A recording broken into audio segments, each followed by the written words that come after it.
This is Shweta Gupta. Let's rock.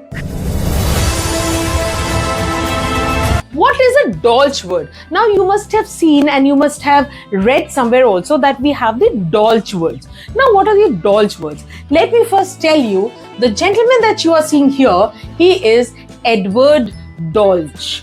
Now during this time, what happened that he read nearly 100 books. And during this time, he came up with a list of nearly 220 high frequency words. That means few words, some of the words which were coming very frequently in all the books, like is, am, are, he, she, it, could, would, should, was, were, has, have, had, and all that.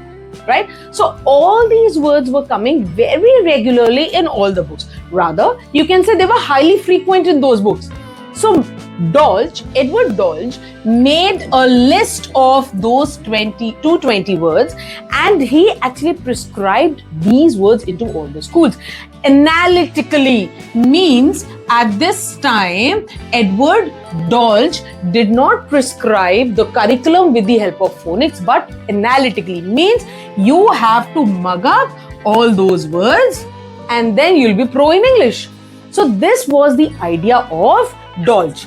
After careful analysis and the professional judgment, he derived a list of most common words. So the Dolch list includes the conjunctions, prepositions, pronouns, adverbs, adjectives and the verbs. So nearly 220 words, 250 words ki list was given by Edward Dolch. Right? So this was how, at that time, this was how actually the English was being learnt by the people, and that is what we know today as Dolch words. So teaching Dolch words doesn't mean that you are teaching it phonically.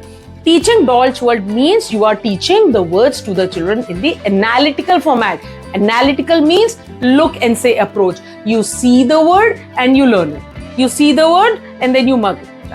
Okay? So this was how Edward Dolch actually gave the way for learning English. So he referred these words as the tools to learn English.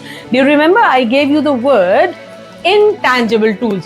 But unfortunately, Edward Dolch gave the word tangible tools in the form of all these words. So he considered the list of 220 words only, with the help of which you can understand and learn English. With the help of only 220 words, we cannot learn the whole English. English is a compilation of lakhs of words.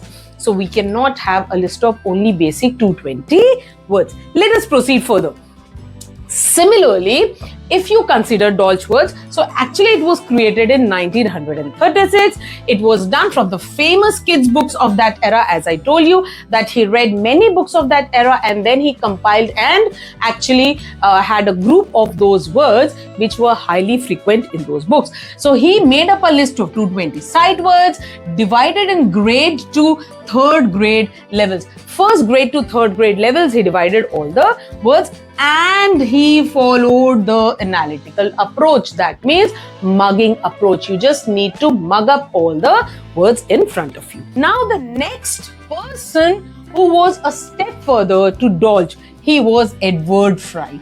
So this gentleman is Dolch and this gentleman is Edward Fry. So now what was the basic of Edward Fry?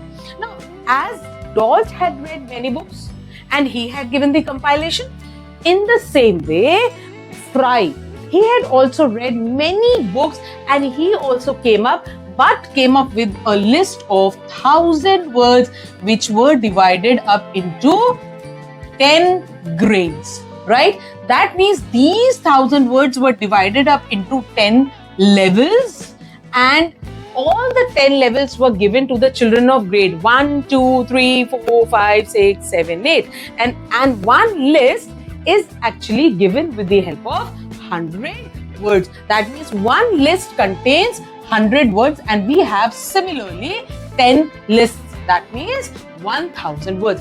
But it was also the analytical approach. The way Dolch said that learn 220 words, you'll be pro in English. In the similar way, Edward Fry also said that I am giving you a list of 1,000 words, learn it, mug it up, and you will be pro in English. So there were nearly 100 high frequency words which were given to the children. But these Fry words were created in 1956 and it is revised in 1980. It was revised in 1980. Again, as Dolch did, he also read many of the famous kids' books of that era, and when he compiled those words, he made up 1,000 sight words and divided in 3rd to 9th grade levels. Now it is available from class 1 to class 10. And why I'm saying sight words now? Why he said only sight words? Because this 1,000 word list contains both the two type of the words, means which are phonically correct and which are phonically incorrect. So they contain both these words, and that is why I'm saying sight words, not the tricky words, because tricky words means only the phonically incorrect word.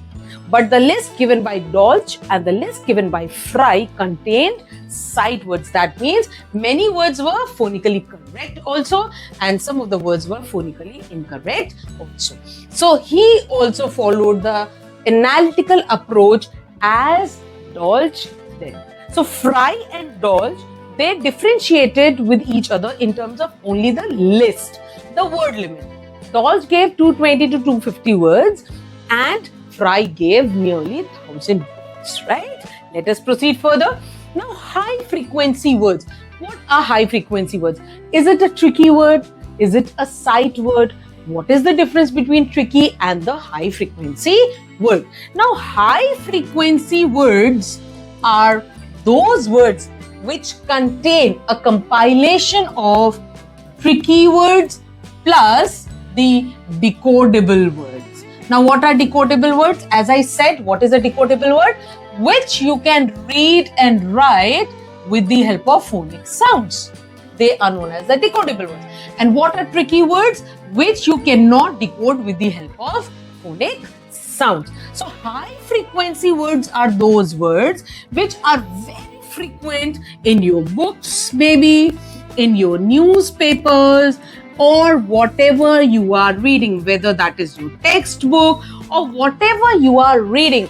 Those words are highly frequent. You can call high frequency words sight words also, because sight word is nothing, it is also the compilation of tricky words and the decodable words. So now do you understand that what is a tricky word and what is high frequency and what is a sight word?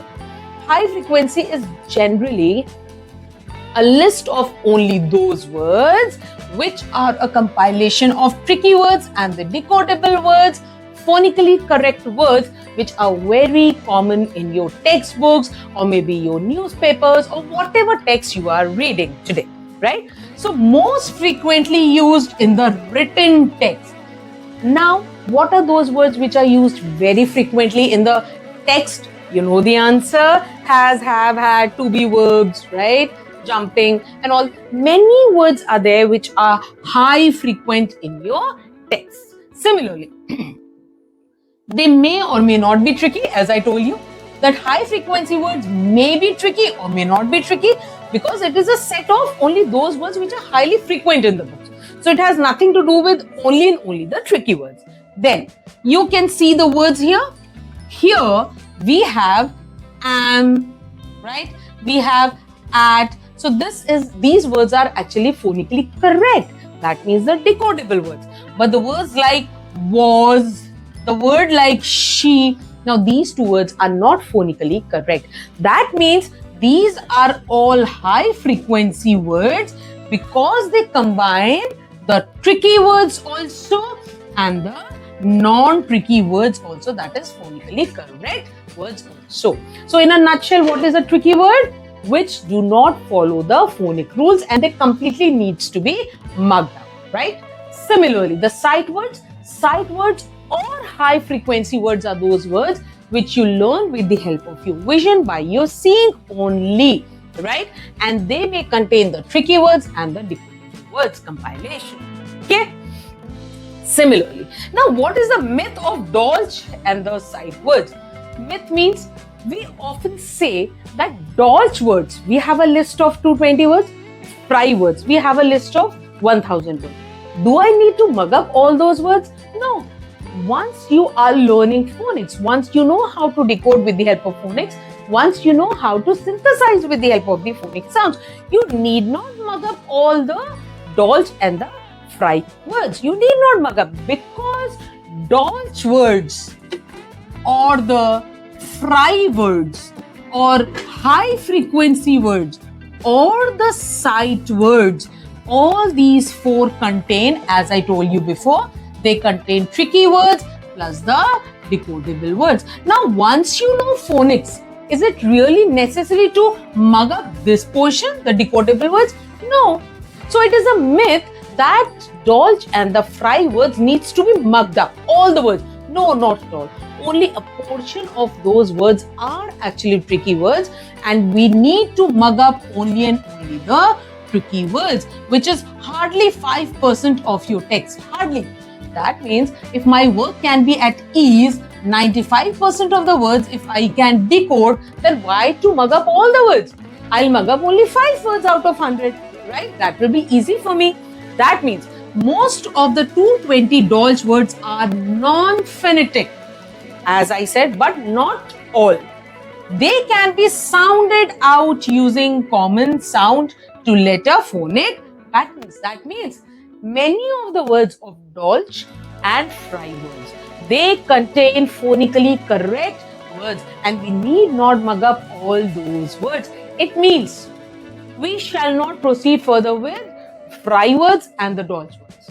We shall not look forward for the sight words. From today onwards, stop saying sight words, because any word that is coming in front of you is a sight word.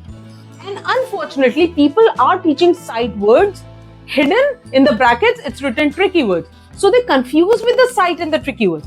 Why don't you call it as tricky words only? Now call these phonically incorrect words as the tricky words only.